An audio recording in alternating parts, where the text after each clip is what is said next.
कुछ महीनों पहले नेपाल के रिमोट एरिया में 9000 फीट ऊंचे पहाड़ की चोटी पर ये हॉस्पिटल कुछ ऐसा दिखता था। इतनी दूर रहने की वजह से इस कम्युनिटी में बिजली नहीं है, मतलब स्थानीय डॉक्टर्स अच्छे मेडिकल इक्विपमेंट तक नहीं पहुंच पाते और अक्सर उन्हें सिर्फ टॉर्च और बहुत ही बेसिक टूल्स का इस्तेमाल करके अंधेरे में सर्जरीज और कॉम्प्लेक्स मेडिकल प्रोसीजर्स परफॉर्म करनी पड़ती हैं। बेहतर देखभाल की जरूरत पड़ने पर एक बेहतर मेडिकल फैसिलिटी तक पहुंचने में घंटों लग सकते हैं। इन प्रॉब्लम्स की वजह से कई मौत और मिसकैरेजेस भी हुए हैं। तो हमारे long term partners give power, जिनके साथ हम अपने पिछले 3 बीस फिलैंथ्रोपी वीडियोस में काम कर चुके हैं, उन्होंने डैन और डैरेन को इस समस्या का हल ढूंढने में मदद करने के लिए खोलोग्विन की यात्रा पर चलने को कहा, जहां उनका धूमधाम से स्वागत किया गया पृथ्वी पर सबसे खूबसूरत जगहों में से एक में। पहली सुबह डैरेन की मुलाकात संजय नाम के एक स्थानीय गिफ्ट पावर इंजीनियर से हुई, जिसने उसे नीरा के बारे में एक दुखद कहानी सुनाई। उस गांव की एक महिला जिसने ठंड के मौसम में मेडिकल फैसिलिटीज और इक्विपमेंट की कमी के कारण अपने बच्चे को खो दिया था। उसे सबसे करीब के बर्थिंग सेंटर तक बारिश में चल के जाना पड़ता था और क्योंकि बर्थिंग सेंटर दूर था, इसलिए वो सेंटर तक नहीं पहुंच सकी और उसे बच्चे को खोना पड़ा। और सरकारी फंडिंग की कमी के कारण इस अस्पताल को कम से कम 2030 तक बिजली नहीं मिलेगी। अगर अस्पताल अच्छी बर्थिंग फैसिलिटी के साथ चालू होता तो फिर मामला पूरी तरह से अलग होता। डैरेन जानते थे कि हमें जल्दी कुछ करना होगा ताकि ऐसा दोबारा ना हो, तो वो मेलिसा से भी मिले, ग्रीन प्रोग्राम की फाउंडर, जो इस विशाल प्रोजेक्ट को पूरा करने में मदद करने के लिए ढेर सारे स्टूडेंट्स और वॉलंटियर्स को लेकर आई। जब मैं छोटी थी, मैं मलेशिया में अपने परिवार से मिलने गई। वहाँ मैंने पहली बार समंदर देखा और समंदर तट से जुड़ी चट्टानों को देखा और तब मुझे पहली बार यह एहसास हुआ कि अगर हमें लोगों को प्रकृति की खूबसूरती दिखाने का मौका मिले तो ऐसा करके हम उनके अंदर ऐसा भाव जगा सकते हैं कि जिनसे वो भी प्रकृति की रक्षा करना चाहे। तो हमने अनिवार्य रूप से दुनिया भर से ऐसे छात्रों को लिया है जो सच में अच्छा प्रभाव डालने की परवाह करते हैं और आने वाली पीढ़ियों का परिचय दुनिया की खूबसूरती के साथ कराने में सक्षम होना ऐसा तरीका है जो वाकई में दुनिया को बेहतर जगह बना सकता है। संजय और मेलिसा से मिलने के बाद डैरेन काम करने के लिए और भी ज्यादा इंस्पायर्ड हो गए थे। हम सोलर पैनल्स और बैटरीज लगा रहे थे ताकि अस्पताल को बिजली मिल सके। साथ ही इस कम्युनिटी की सेवा के लिए हम उन्हें इक्विपमेंट्स दे रहे थे, जिससे एक सेफ और मॉडर्न बर्थिंग सेंटर बन पाए। ठीक है, हम पहले दिन के लिए तैयार हैं। 3, 2, 1, फिलैंथ्रोपी। टीम काम पर लगने के लिए बेहद एक्साइटेड। ये कंप्लीट करने के बाद हम यहाँ पर खोदेंगे। चलो चले। पहले दिन के अंत तक टीम सारी खुदाई और वायरिंग का काम पूरा कर चुकी थी।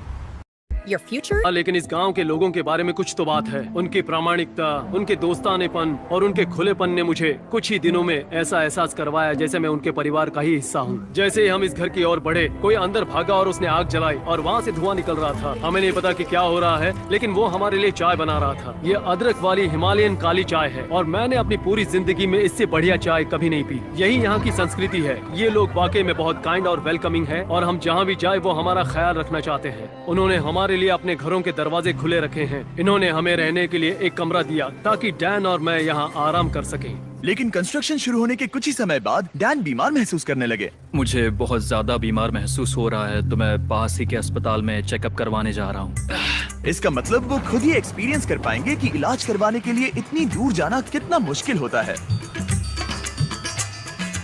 जैसा कि आप देख सकते हैं, यहाँ पर सब कुछ लॉक्ड है और ये कड़वी सच्चाई है। अगर आप आसपास के किसी गांव में गंभीर रूप से बीमार हैं, तो आपको अपने सबसे नजदीकी हेल्प सेंटर पहुंचने के लिए भी 7 घंटों की यात्रा करनी पड़ेगी। खुशकिस्मती से वहाँ पर एक नर्स थी जो उनका चेकअप कर पाई। ये है कारुणा, जो स्थानीय कस्बे खोला गाँव में एक नर्स है। ये मेरी चेकअप करने आई है। लेकिन क्योंकि बिजली नहीं है, इसीलिए वो सिर्फ बेसिक चेकअप ही कर पाई। वो इस नतीजे पर पहुंची कि डैन की तकलीफ है गाटी। हाँ, मुझे गाटी हुआ है, जो एक दुर्लभ नेपाली बीमारी है। दरअसल ये मामूली सर्दी जुकाम है। लेकिन इतने बड़े कम्युनिटी के लिए अक्सर इससे भी ज्यादा सीरियस केसेस होते हैं, जिनके लिए इमीडिएट और कॉम्प्रिहेंसिव ट्रीटमेंट की जरूरत होती है, जो कि अवेलेबल नहीं है। इस प्रोजेक्ट पर सब कुछ निर्भर था। टीम पहले से ही दबाव महसूस कर रही थी, इसलिए जब तक डैन आराम करता, टीम ने काम जारी रखा।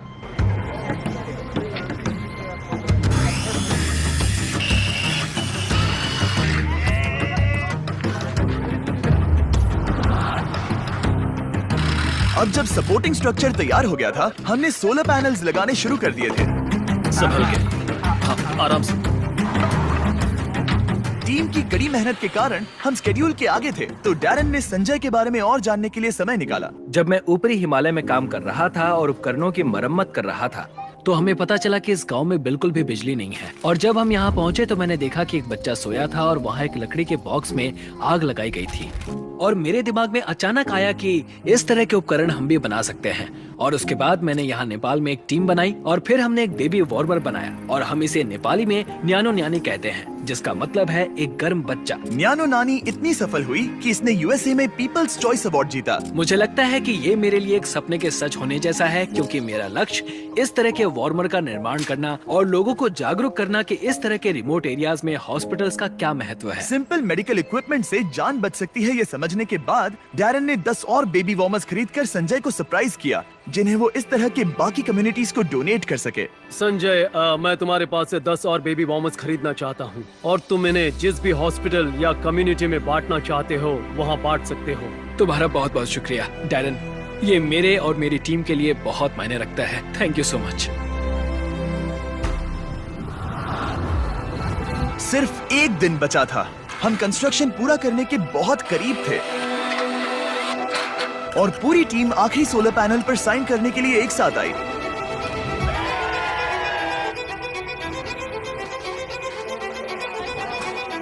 और डैरन को आखिरी बोल्ट टाइट करने का सम्मान मिला। हमने मिलकर बिना बिजली वाली इस टूटी हुई बिल्डिंग को पूरी तरह से एक अस्पताल में बदल दिया, जो इस कम्युनिटी के 16,000 से अधिक लोगों की सेवा करेगा। मैं इस बात का बहुत आभारी हूँ कि हम यहाँ आ पाए और उन्हें एक उपहार दे पाए, जो इन लोगों के लिए और आने वाली इनकी पीढ़ियों के लिए एक सार्थक बदलाव लाएगा। अब रात होने के करीब है और समुदाय को सरप्राइज करने का समय आ गया है। मुझसे और इंतजार नहीं हो रहा। पहली बार लाइट को जल्दी देखने के लिए पूरा गांव अस्पताल के यहाँ इकट्ठा हुआ। सब लोग तैयार हैं? 3, 2, 1।